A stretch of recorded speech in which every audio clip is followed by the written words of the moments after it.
Se você for olhar o gráfico aqui, o Analytics do seu canal em receita estimada, nesse dia 27 de junho de 2026, você pode ter tomado um susto ao ver o gráfico. Ele simplesmente está em zero. Olha aqui, ó, ele caiu para zero. Ele simplesmente atualizou aqui no dia 23 de junho, tá aqui a última atualização, e agora aparece aqui em zero. Ele despencou completamente. Mas você vai ver uma seguinte informação: os 2 dias de dados ainda estão em processamento. Está bugado isso aqui, tá? Se você entrar pelo computador, diferente do aplicativo no celular, aqui no computador, ele aparece, veja, ó, também até o dia 23 de junho ele foi computado aqui, tá? A receita.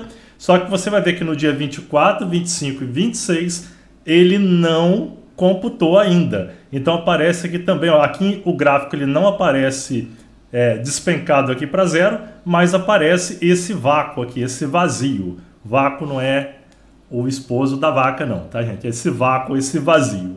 Então não fique preocupado, outras pessoas já comentaram aqui no canal, eu já falei também com outras pessoas que tem canal, tem um grupo lá onde o pessoal falou. O pessoal me manda também pelo chat, tá? Até se você quiser participar do chat, pelo celular você consegue acessar o nosso chat para poder enviar uma mensagem privada. Tá aqui, ó, na guia comunidade ou na descrição aí do vídeo tá o convite para você participar do chat. Você pode enviar mensagem privada ao canal. Aqui na guia comunidade eu fiz uma postagem exatamente sobre isso, tá? Tá aqui, ó, falando sobre esse bug que está acontecendo.